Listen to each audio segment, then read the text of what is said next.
Oscar Piastri ist aktuell in aller Munde. Wir durften das australische Supertalent kürzlich einen ganzen Tag lang bei einem privaten Test in Spielberg begleiten und ausführlich mit ihm sprechen.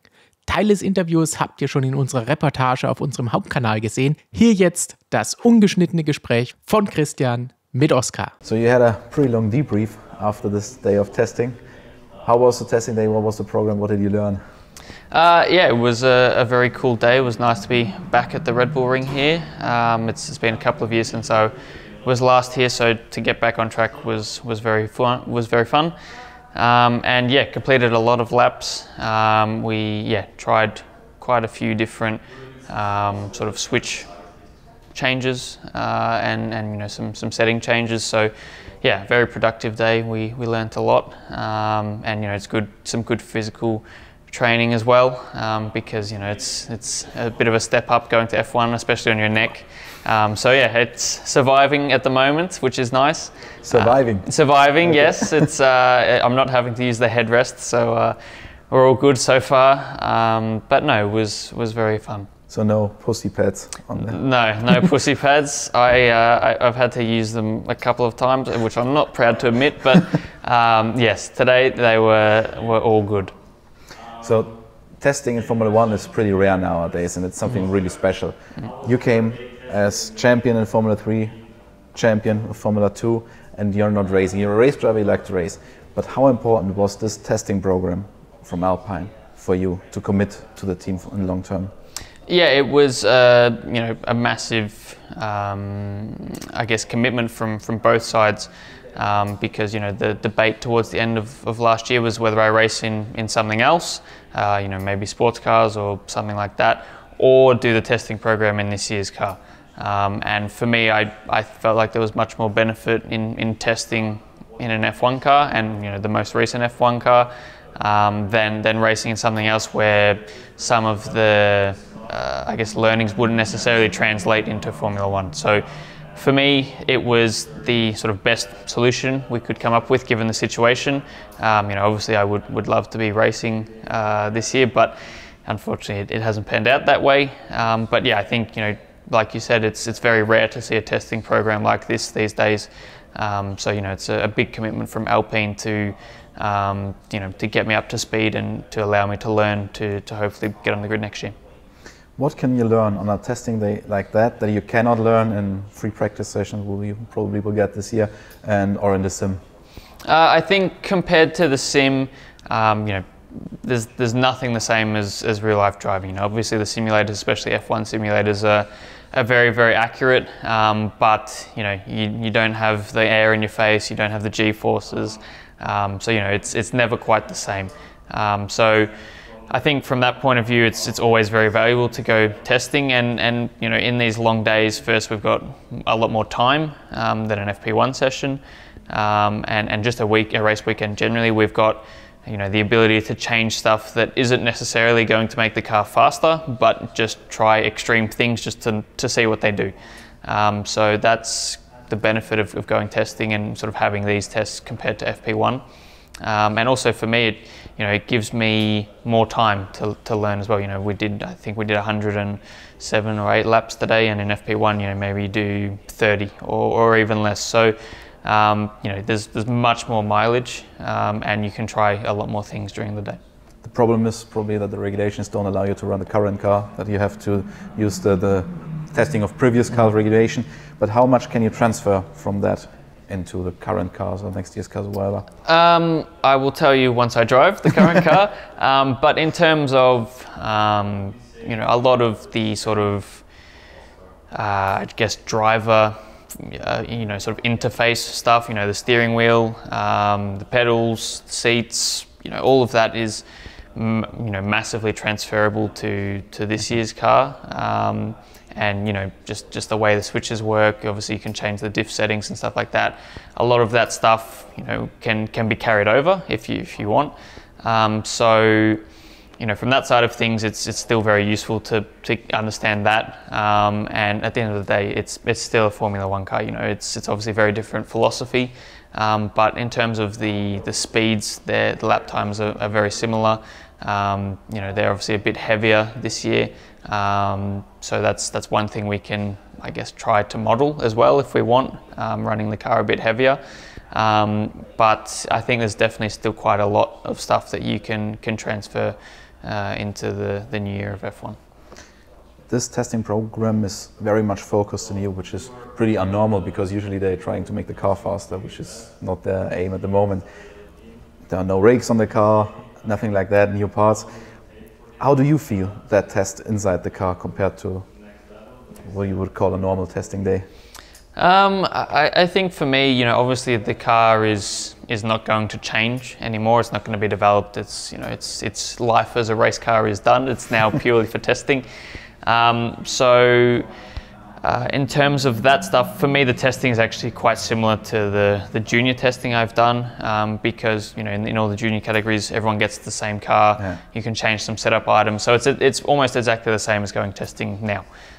So yeah, like you said, we don't have any rakes on or stuff like that, and you know, the days are, I guess, somewhat to test a few things on the car to see if, you know, looking back to last year, whether anything could have been done differently or stuff like that. But you know, when you're the only car on track, the conditions are very different. The tyres are not the same.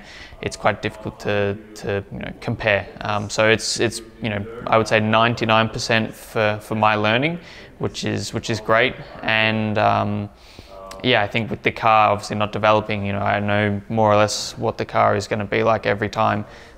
So it's great for me to get used to F1 speeds, and you know, the sort of significance of setup changes as well.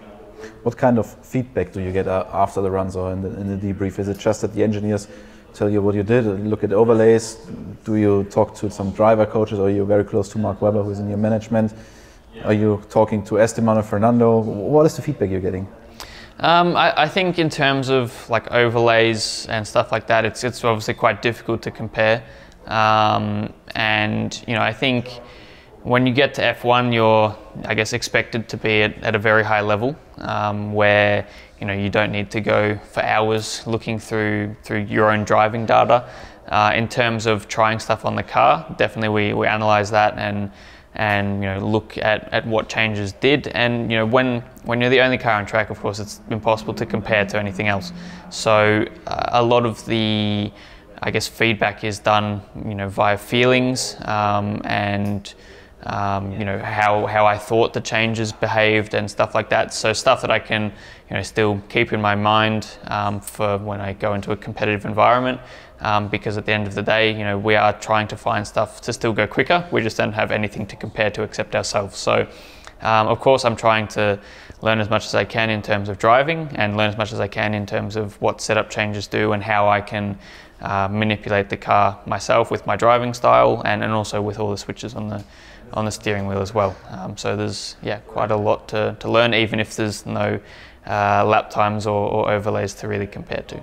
Are you doing anything else than this program? Are you doing any other tests or racing program at the moment, or is it just focused on that? At the moment, just focused on this, and to be honest, I don't think that will change. I think, you know, we've got a lot of days of testing this year, and you know, I think there's more benefit to doing that than racing something else. So yeah, I will be fully focused. Firstly, you know, my schedule is very busy with being reserve driver. So you know, I think I've been back home in the UK for, you know, maybe 3 weeks since the season began. So it's been a very busy few months. So I don't have that much time to you know, sort of focus on much else anyway. So for me, this is the best strategy we can come up with. It's probably a bad question if I ask a race driver if it's better to sit out a year, because a race driver always wants to race. But if you step back a bit and look from the outside, would you say this is probably a better preparation than go straight from Formula 2 to Formula 1?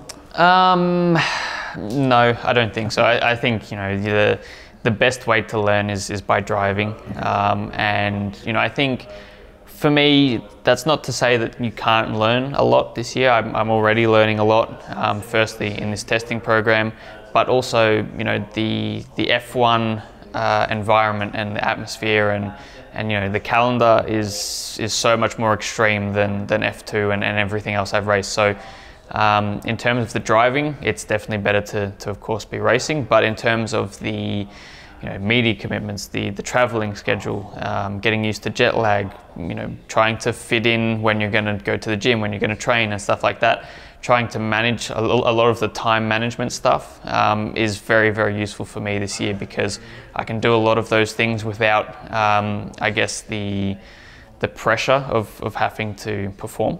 On the race weekends as reserve driver, I can do all of that stuff without needing to drive. So hopefully all the interviews and so on. Exactly. So that stuff I can get used to. Even very small things like signing autographs and stuff like that. How much time do you dedicate to each thing and stuff like that? It's something I've not really had to experience before. So to experience that without the pressure of driving is quite useful to learn this year, and that's what I'm trying to focus on. So that means you're ready for Formula One? I hope so. I think in my junior career I've proved on track that I can do the job, and I feel like I don't think I was particularly bad off track either, but I think my eyes have been opened this year with how busy being an F1 driver is. So I think now I've experienced that side as well. I think yes, I'm more than ready for F1. Last question, because I didn't think of that. You have number 81 on the car. Yes. Can you explain that? So if and hopefully when I reach F1, that will be my race number. It's the number I had in karting back in Australia. The story behind how I got number 81 is quite boring, to be honest. When I first started, I was actually number 11 for a couple of races, because the kart shop we went to only had number 1s available. And I couldn't be number 1 or 111, so I was number 11. And I entered my first big race, the state championships. Someone had already used number 11, so I chose 81, and then it stuck. So that's the story of number 81.